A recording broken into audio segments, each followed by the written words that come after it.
आपने मुझे इस विशेष चर्चा पर बोलने का मौका दिया। भारत के संविधान के 75वें वर्ष की चर्चा के मौके पर मैं सबसे पहले संविधान बनाने वालों की दूरदृष्टि को सलाम करती हूँ। एक युवा सांसद के तौर पर मैं अपनी उम्मीदों को संविधान के साथ जोड़कर खास तौर पर ये बताना चाहती हूँ कि आज हमारे देश में पिछड़े, दलित, अल्पसंख्यक समुदाय को किस तरह अपने संवैधानिक अधिकारों और आज़ादियों की हिफाजत के लिए हर रोज़ मुश्किलों का सामना करना पड़ रहा है। Doctor B.R. अम्बेडकर के कथन से अपनी बात रखना चाहती हूँ।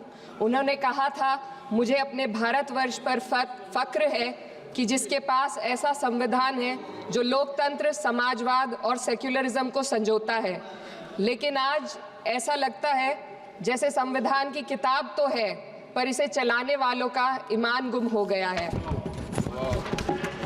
आज हिंदुस्तान में हर वर्ग को किसी न किसी चुनौती का सामना करना पड़ रहा है, मगर अल्पसंख्यक खास तौर पर मुसलमानों पर जो कहर टूटा है वो किसी से छुपा नहीं है। ये लोग सिर्फ अपने मजहबी पहचान की वजह से निशाने पर हैं। संविधान का अनुच्छेद 15 कहता है कि किसी भी नागरिक के साथ धर्म, जाति या किसी और वजह से भेदभाव नहीं होना चाहिए, लेकिन हकीकत इसके उलट है। हालात इस कदर बिगड़ चुके हैं कि hate speech, mob lynching, bulldozer द्वारा घरों को गिराने की घटनाएं आम हो गई हैं। खास तौर पर उत्तर प्रदेश में, जहां ऐसा लगता है जैसे कानून के नाम पर जंगल राज चल रहा हो। संभल में जो हुआ वो सबके सामने है। पुलिस के संरक्षण में निर्दोष लोगों की हत्या की गई और सरकार ने चुप्पी साध ली। अल्पसंख्यकों पर हिंसा बढ़ती जा रही है, मगर सत्ता में बैठे लोग या तो आंखें मूंदे हुए हैं या फिर इन घटनाओं को बढ़ावा दे रहे हैं। हद तो तब हो जाती है जब न्यायपालिका की बात भी अनसुनी कर दी जाती है। सुप्रीम कोर्ट ने मॉब लिंचिंग पर 11 सूत्रीय निर्देश जारी किए थे। इसमें साफ कहा गया था कि राज्य सरकारें और पुलिस इस तरह की घटनाओं को रोकने और दोषियों पर सख्त कार्रवाई करने के लिए जिम्मेदार हैं, लेकिन आज भी इन निर्देशों पर अमल नहीं हो रहा है। हाल ये है कि मॉब लिंचिंग को रोकने की बजाय सत्ता में बैठे लोग आग में घी डालने का काम कर रहे हैं। उनकी जुबान से ऐसी बातें निकलती हैं जो नफरत को और बढ़ावा देती है। ये अशांति अब इतनी गहराई तक फैल चुकी है कि हमारे समाज के धर्मनिरपेक्ष चरित्र पर गंभीर सवाल उठ रहे हैं। साल की शुरुआत में ही कई राज्यों में दुकानदारों को अपने नाम बोर्ड पर लगाने के लिए मजबूर किया गया। इसे सेहत और सुरक्षा के कानूनों का हिस्सा बताया गया, मगर असल मंशा कुछ और थी। ये कदम खास तौर पर मुसलमान दुकानदारों को निशाना बनाकर उठाया गया ताकि उनकी रोजी रोटी पर चोट की जाए। पिछले हफ्ते मुरादाबाद में एक मुस्लिम डॉक्टर को हिंदू बहुल्य मोहल्ले में घर खरीदने पर विरोध झेलना पड़ा।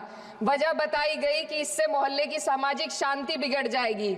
अब आप ही बताइए, क्या ये वजह सही है, जायज है?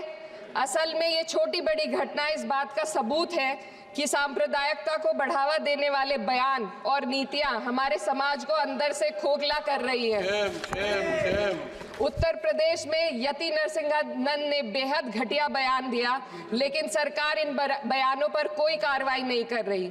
हेट स्पीच न केवल जनमानस के विचारों को प्रदूषित करती है, बल्कि इससे अब संवैधानिक पदों पर बैठे लोगों को भी प्रभावित कर दिया है। अभी हाल ही में माननीय उच्च न्यायालय इलाहाबाद के माननीय न्यायाधीश ने ऐसे बयान दिए जिसका संज्ञान खुद सुप्रीम कोर्ट को लेना पड़ा।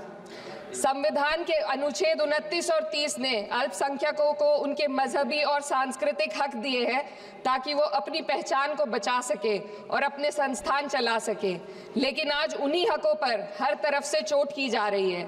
वक्फ जैसे बिल लाकर उनके धार्मिक अधिकारों को छीनने की कोशिश की जा रही है। आज अल्पसंख्यक समुदाय को संविधान द्वारा दिए गए अपने बुनियादी अधिकार पाने के लिए लंबी लड़ाई लड़नी पड़ रही है।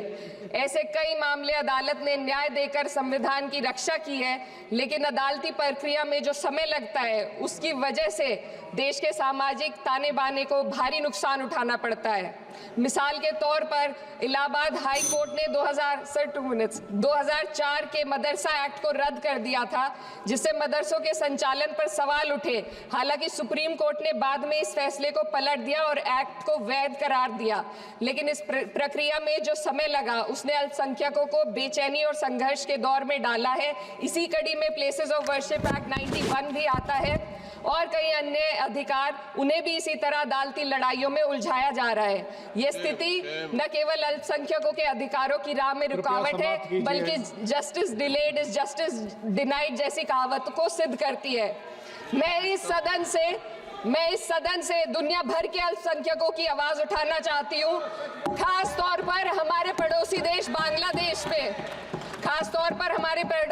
बांग्लादेश में अल्पसंख्यकों के साथ जो हो रहा है वे दिल को गहरे तक चोट पहुंचाने वाला है। उनकी जान माल की हत्या की जा रही है। बांग्लादेश हो या हिंदुस्तान हो या कोई और देश, अल्पसंख्यकों की सुरक्षा, इज्जत और अधिकारों की हिफाजत हर सरकार की सबसे पहली जिम्मेदारी होनी चाहिए। मैं इस सदन से अपने देश के अल्पसंख्यकों के साथ बांग्लादेश के पीड़ित अल्पसंख्यकों की आवाज को एक साथ उठाना चाहती हूँ। ये वक्त की पुकार है कि हम सब मिलकर ये सुनिश्चित करें कि किसी भी इंसान को उसकी पहचान या मजहब के कारण डर कर जीने पर मजबूर ना होना पड़े। जहाँ हक छीने जाते हैं वहाँ अमन खो जाता है। ये बात हर सरकार को समझनी चाहिए। अगर हम सच में अपने संविधान का सम्मान करना चाहते हैं तो हमें नफरत और भेदभाव को खत्म करना होगा। हमें ये दिखाना होगा कि ये मुल्क हर वर्ग, हर जाति, हर धर्म और हर समुदाय का है, और जब तक ऐसा नहीं होगा तब तक संविधान की आत्मा सिसकती रहेगी। सर, अपनी बात को खत्म करते हुए मैं एक शेर अर्ज करना चाहती हूँ।